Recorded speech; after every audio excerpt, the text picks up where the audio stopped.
Hello and welcome guys to the channel. मैं हूं आपका गाइड। तो उम्मीद करता हूं सब बढ़िया होगा जैसा चल रहा है और सभी की तैयारी सही चल रही होगी।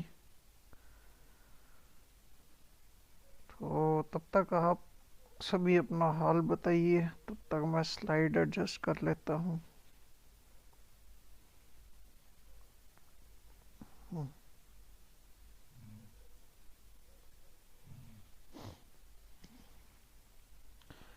तो बात कर लेते हैं अभी तक की जो हिस्ट्री हमने मेडिवल में कवर की है। तो सबसे पहले हमने किया था स्लेव डायनास्टी। स्लेव डायनास्टी में कौन किसको छोड़ के गया था? घुरी किसको छोड़ के गया था? ऐबक। ऐबक का कंट्रीब्यूशन हमने देखा। ऐबक के बाद इल्तुतमिश इम्पोर्टेंट रूलर थे। इल्तुतमिश को हमने कवर किया। इल्तुतमिश के बाद उनकी डॉटर आई थी रज़िया सुल्तान। रज़िया सुल्तान का हमने कवर किया। रज़िया के बाद की स्टोरी बलबन के पास चले जाएगी और बलबन के बाद हमारे पास स्टोरी ख़त्म हो जाएगी स्लेव डायनास्टी की। उसके बाद आएंगे हमारे पास खिलजी। खिलजी डायनास्टी में तो खिलजी डायनास्टी में एस्टेब्लिश करेंगे जलालुद्दीन। जलालुद्दीन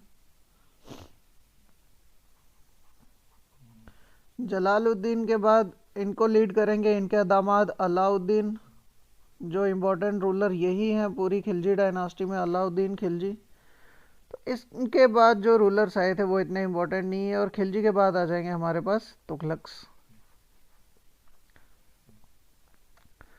तुगलक्स में मोहम्मद बिन तुगलक जिन्होंने एस्टेब्लिश की थी उनका इतना इम्पोर्टेंस नहीं है, बट उसके बाद मोहम्मद बिन तुगलक के हमने ब्लंडर्स देखे थे और ब्लंडर्स को कवर अप करने के लिए हमारे पास फिरोज शाह तुगलक आए थे। फिरोज शाह तुगलक के बाद की स्टोरी हमने क्या देखी थी कि तुगलक्स का जब टेन्योर ख़त्म हो जाएगा यहाँ पर दिल्ली के तख्त पे, तुगलक्स को कंट्रोल लीड करेंगे फादर सैयद्स। ठीक है। सैयद डायनास्टी इतनी इम्पोर्टेंट है नहीं है, कुछ भी इसमें करने को नहीं है। उसके बाद हमारे पास आएंगे यहाँ पर लोधी डायनास्टी। ठीक है। लोधी डायनास्टी में भी एस्टेब्लिशर इतना इम्पोर्टेंट नहीं है, बट उसके बाद सिकंदर लोधी ने इम्पोर्टेंट कंट्रीब्यूशन दिया है in the history of Delhi. और सिकंदर लोधी के बाद एक बदतमीज़ रूलर और इंडिया की सीट पर बैठेगा जिसका नाम था इब्राहिम लोधी। और इब्राहिम लोधी से लोग इतना परेशान हो चुके थे कि इनके चाचा ने क्या किया था, बाबर को इनविटेशन दिया था कि आके इस बंदे को मारो और हमें इस पागल राजा से मुक्ति दिलाओ। तो आज हमारे पास स्टोरी शुरू होगी किसकी? The great generation of rulers, the great empire के फाउंडर बाबर की। जो बाबर आएगा हमारे पास फरगना से। ठीक है।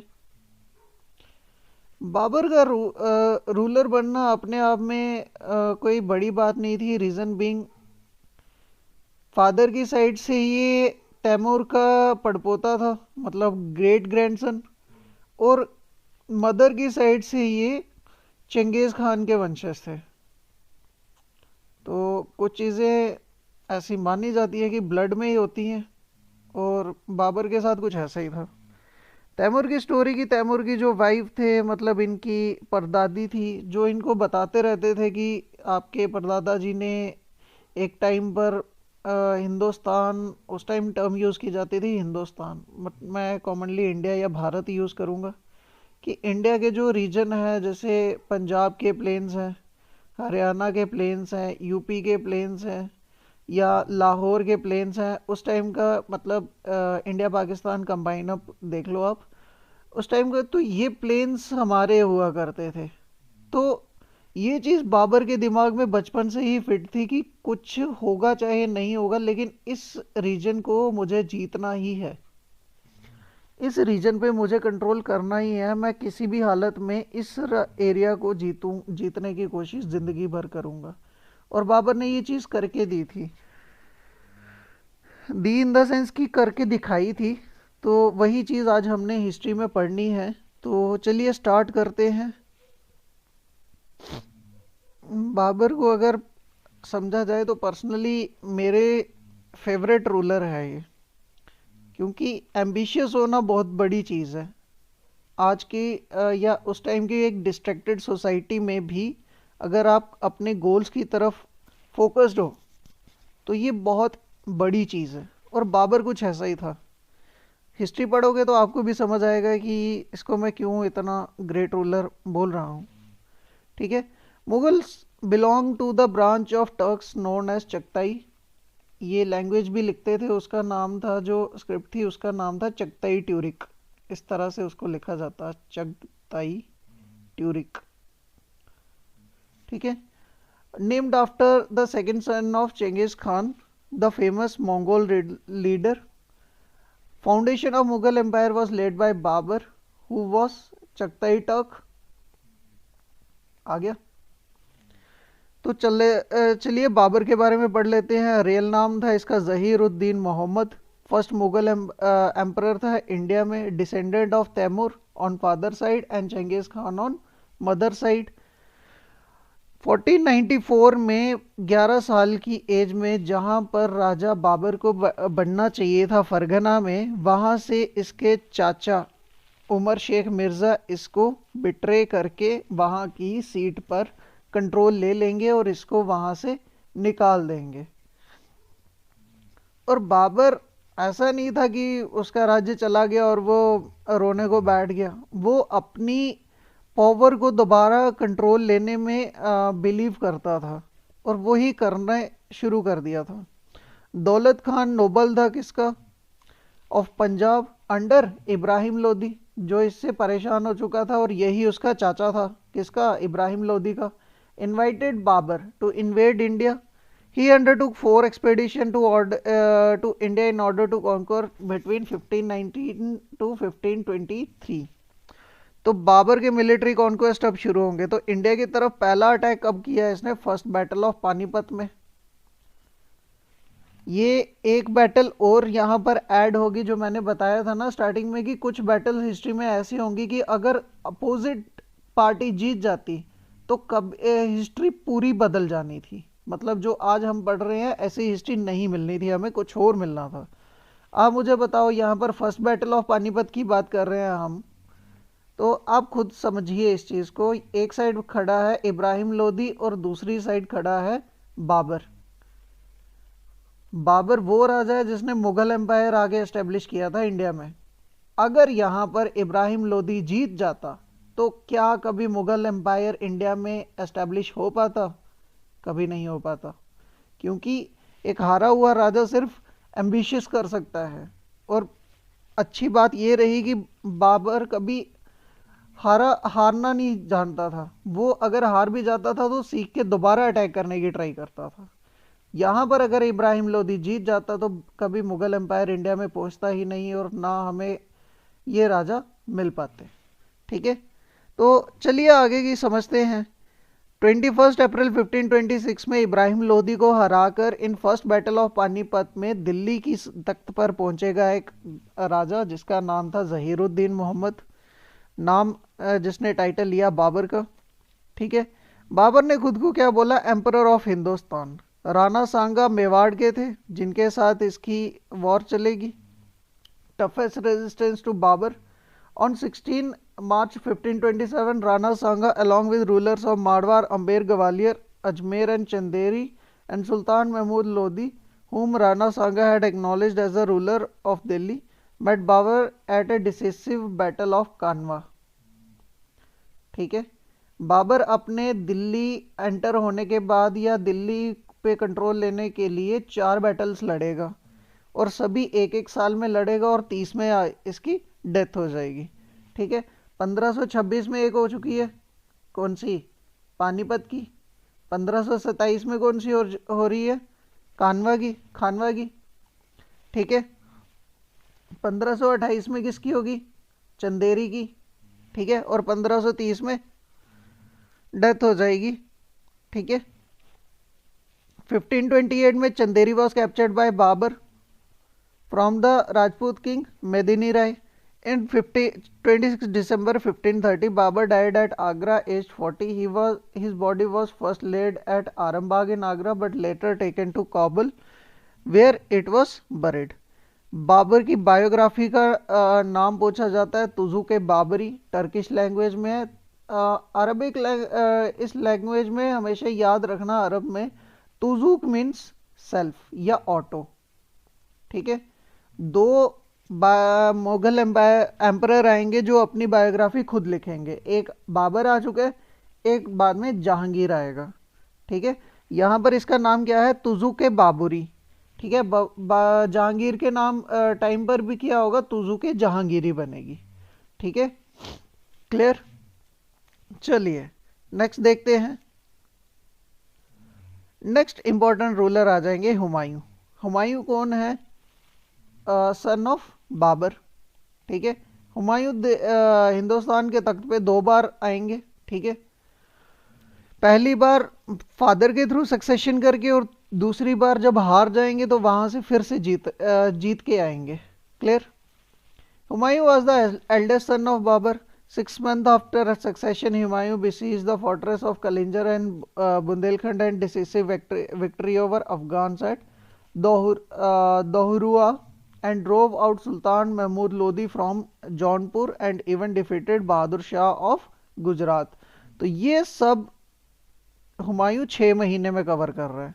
Humayun captured Gujarat from Bahadur Shah and appointed Askari as its governor, but soon Bahadur Shah recovered Gujarat from Askari who fled from there. तो ये एक बड़ा विचित्र सा इंसिडेंट किया था हुमायूं ने अपनी लाइफ में, कि दिल्ली से ये लड़ने जा रहा है गुजरात। ठीक है, उसको हराया और अपने गवर्नर को यहाँ पर बिठा दिया और यहाँ से वापस आ गया, और रास्ते में इसको मैसेज मिलता है कि बहादुर शाह ने अपना कंट्रोल फिर से ले लिया है गुजरात पर। ये राजा वापस आके कंट्रोल दोबारा नहीं लेगा, ये बोलेगा मैंने एक बार जीत लिया, मैं चला दिल्ली वापस, अब मैं नहीं लूँगा। तो ये एक तरह की एक बेवकूफ़ी थी या एक गलत मैसेज था बाकी राजाओं को कि ये राजा मस्तमौला है, कंट्रोल करना नहीं जानता है। इन ईस्ट शेर खान बिकेम पावरफुल। ठीक है, Humayun marched against him and battle of Chausa. ये इंपॉर्टेंट बैटल्स है, battle of Chausa. Sher Khan destroy the Mughal army and Humayun escaped from there. 1540 में बैटल ऑफ बिलग्राम और गैंगस। ठीक है, या बैटल इसको कन्नौज की भी बोला जाता है। यहाँ पर हुमायूं फिर हारेगा, किससे, शेर खान से, और 15 साल के लिए हुमायूं यहाँ से इंडिया से बाहर चला जाएगा। ये शेर खान इसको भगा देगा। तो 1530 में हुमायूं तख्त पे बैठेगा और 1540 तक तख्त पे रहेगा। 1540 में ये यहाँ से भाग जाएगा और 1540 में इंडिया में या दिल्ली की सीट पर आ जाएगी सूर्य डायनास्टी। ठीक है, ये रूल करेंगे हमारे पास 15 साल के लिए, 1540 से लेके 1555 तक। 1555 में जैसे ही सूर्य डायनास्टी वीक होगी, हुमायूं फिर अटैक करेगा और 1555 में दोबारा सीट पर आ जाएगा, और 1556 में 1556 में डेथ हो जाएगी हुमायूं की। फिर 1556 में कौन आएगा सीट पर, अकबर। क्लियर। यहाँ तक की आज हम स्टोरी कवर करेंगे। तो अब हम पहुंच चुके हैं कहाँ पर, 1540 तक। In 1552 during his wandering in deserts of Sindh, Humayun married Hamida Bano Begum, जो कौन थी, बेटी थी इनके ब्रदर के सूफी गुरु शेख अली अम्बेर जैनी की। इनका ब्रदर कौन, हिंदाल। ठीक है, जिनसे इनको कौन हुआ, अकबर हुआ। तो अकबर के मदर और फादर का अब आपको पता चल चुका है कौन। मदर कौन है, हमीदा बानो बेगम, और फादर कौन है, हुमायूं। ठीक है, तो 1555 में हुमायूं फिर से पावर पे आ जाएंगे, अपनी सीट पर आ जाएंगे, और 1556 में इनकी डेथ हो जाएगी। ठीक है, इनको स्लिप लगी थी फ्रॉम लाइब्रेरी, जो इन्होंने बनाई थी अपनी स्टडी के लिए दीन पनाह से।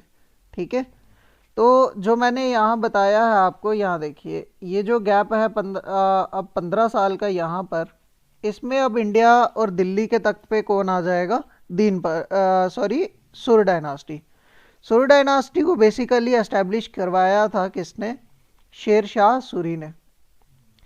इन्होंने ये टाइटल लिया था शेर शाह का आफ्टर किलिंग अ टाइगर।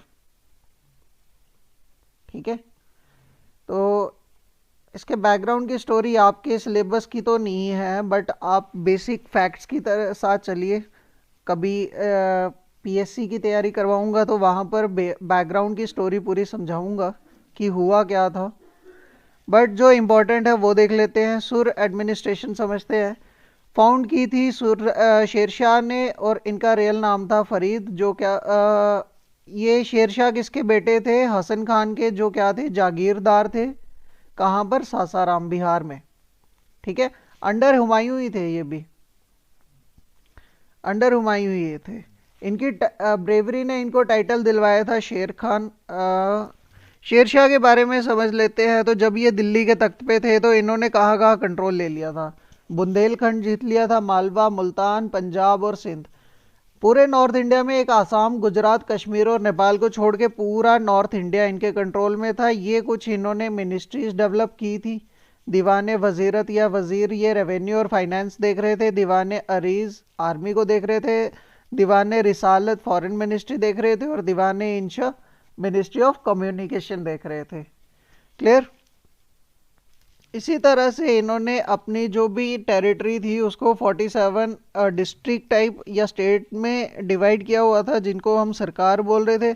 और हर डिस्ट्रिक्ट में क्या थे? ये ऑफिसर थे। शिकदार थे मिलिट्री ऑफिसर, आमीन लैंड रेवेन्यू देख रहे थे, फोताएदार ट्रेजरी देख रहे थे, कारकुन्स अकाउंटेंट देख रहे थे, इकतास क्या कर रहे थे? एडमिनिस्ट्रेशन देख रहे थे। तो इन्हीं के टाइम पर लैंड रेवेन्यू एडमिनिस्ट्रेशन भी सेट एक ऑर्गेनाइज्ड वे में इंडिया मतलब दिल्ली में हमें देखने को मिलती है। ठीक है, लैंड रेवेन्यू बहुत अच्छे, लैंड सर्वे बहुत अच्छे से किया जाता था, जहाँ लैंड को 3 क्लासिफिकेशंस में डिवाइड किया जा रहा था, गुड, मिडल और बैड।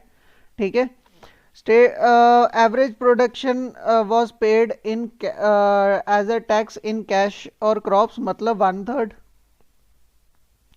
ठीक है, सिल्वर कॉइन्स जो इन्होंने इंट्रोड्यूस किए थे उनको बोला जाता है दाम। Circulation till 1835।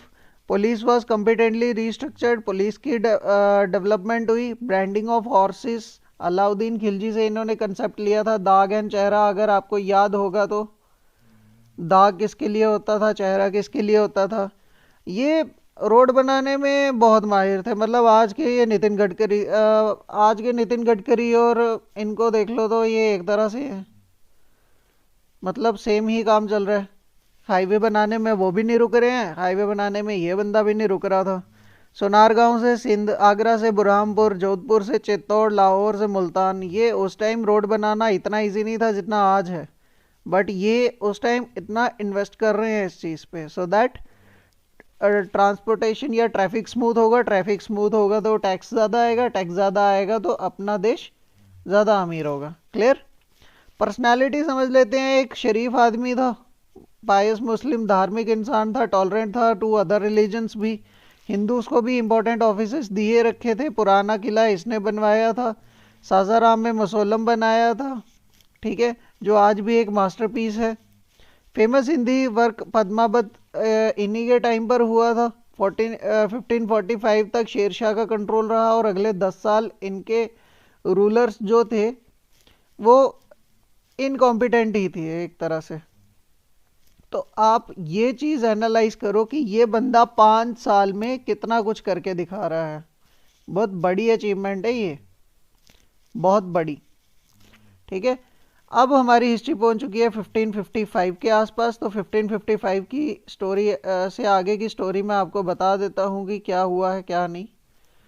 1555 में हुमायूं क्या करेगा? फिर से अटैक करेगा दिल्ली पे और यहाँ पर जीत जाएगा। तो यहाँ पर मुगल एम्पायर का और हुमायूं का फेज सेकंड शुरू होगा। ठीक है, हुमायूं का फेज सेकंड शुरू होगा। और हुमायूं 1555 में जीतने के बाद क्या कर रहा था, अपनी लाइब्रेरी जो पिछली स्लाइड में मैंने आपको बताई दीन पना, वहाँ पर स्टडी कर रहा था।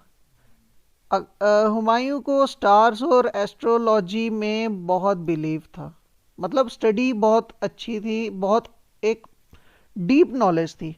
तो हुमायूं ऐसा कुछ बुक्स लिखती हैं कि हुमायूं जब स्टडी कर रहा था तो उसको ये समझ आ चुका था कि मेरी डेथ होने वाली है। स्टार्स की लोकेशन और पोजीशन देख के उसको ये समझ आ चुका था कि वो उसकी डेथ होने वाली है। तो वो उसी लाइब्रेरी की सीढ़ियों से उतरते हुए आ रहा था जहाँ पर इसकी डेथ, इसका पाँव स्लिप होगा और ये अल्लाह को प्यारा हो जाएगा। तो इसके बाद आपके लिए एक टास्क है, वो टास्क ये है कि आप बायोग्राफी ऑफ हुमायूं पता करोगे कौन सी है, क्या नाम है उसका, और ये लिखी किसने है, इसके राइटर कौन है। इतना सा हिंट दे देता हूं कि ये जिसने लिखी है वो हुमायूं की सिस्टर है। ठीक है, अब उनका नाम पता करना है और हुमायूं की बायोग्राफी का नाम पता करना है। क्लियर? तो इतना कर लीजिए। बाकी इसके बाद हमारे पास एक महान राजा आके बैठेगा दिल्ली के तख्त पे, जलालुद्दीन अकबर, जलालुद्दीन मोहम्मद अकबर। ठीक है, तो ये हम करेंगे नेक्स्ट वीडियो में। उससे पहले वाला जो भी पढ़ा है उसको रिवाइज करिए, पढ़िए। ठीक है guys, thank you for joining.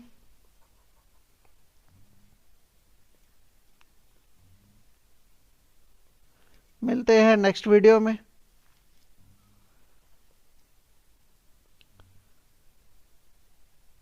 Next video भी कल ही आ जाएगी। Till then, good bye and have a good time.